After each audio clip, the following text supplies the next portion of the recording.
If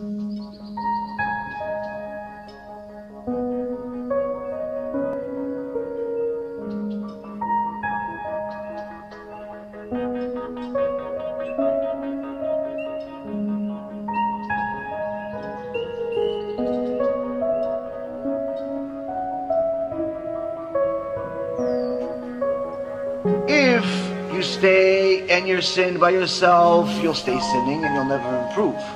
But if you do not remember the sin, if you do not remember the mistake that was made as a nation, you will never do tshuva. You will never get out of your own way.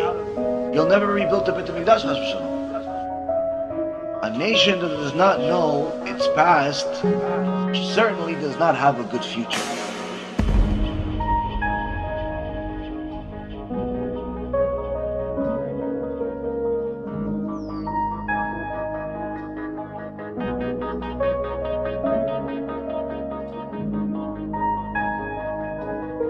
A nation that does not connect to its past certainly does not have a future. This is why, Rabotai Yekarim, it's our obligation to learn the details of our past. What happened 1950 years ago? What happened 2400 years ago? What happened 70 years ago? Because that's the only way that we're going to have an idea about who Hashem really is, and that He's not our friend, He's not a puppy, He's not a some thing that just is supposed to work for us. And this was the mistake that Adam HaRishon made. The first sin, when the serpent came and said, no, listen, Hashem doesn't want you to touch the tree. Touch it. See, I touched it.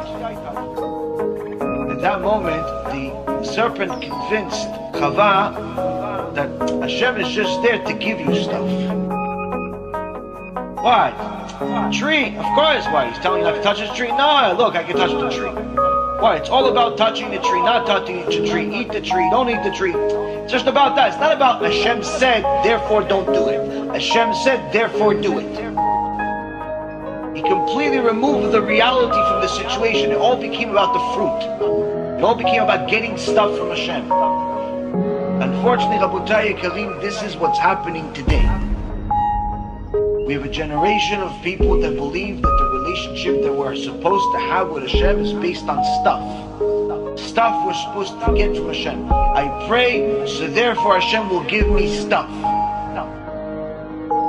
I do mitzvot, so therefore Hashem will give me stuff. If He doesn't give me stuff, then why should I pray then? Why should I pray if He's not going to give me stuff?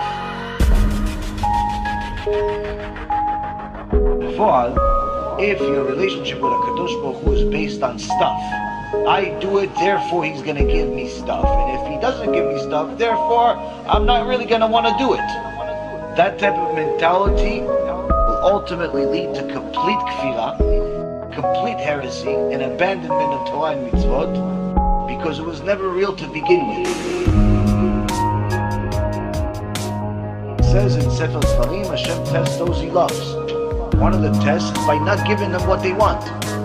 See how they react. Do you still love me? You looked for a zivug. How many years? 2, 3, 4, 5, 6, 7 years, 10 years you're looking for a zivug? I didn't give it to you. You still believe me?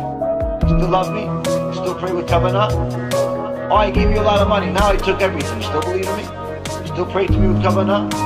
You still going to give a little bit of tzedakah proportional to what you have now? Or no, you're only going to give when you have a lot?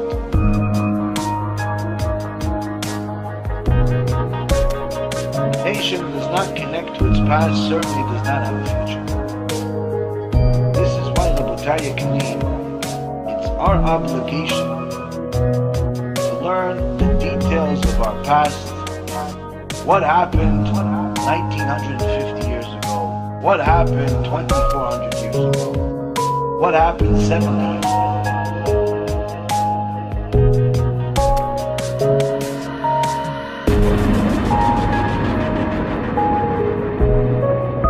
HaKadosh Baruch Hu does not want to punish us. How could it be? People say, where was God during the Holocaust? What do you mean? He's the one that did it. So what do you mean? You just said God doesn't want to punish. He doesn't want to punish. So what happens? So how does this work? This is the verse that explains it. HaKadosh Baruch Hu does not want to punish us. But what happens is that he withdraws his hand that's blocking the enemy from eating us alive. When we distance ourselves from him. It's not that he punishes us, it's that he is protecting us. When we distance ourselves from him, he simply uncovers what's being covered right now.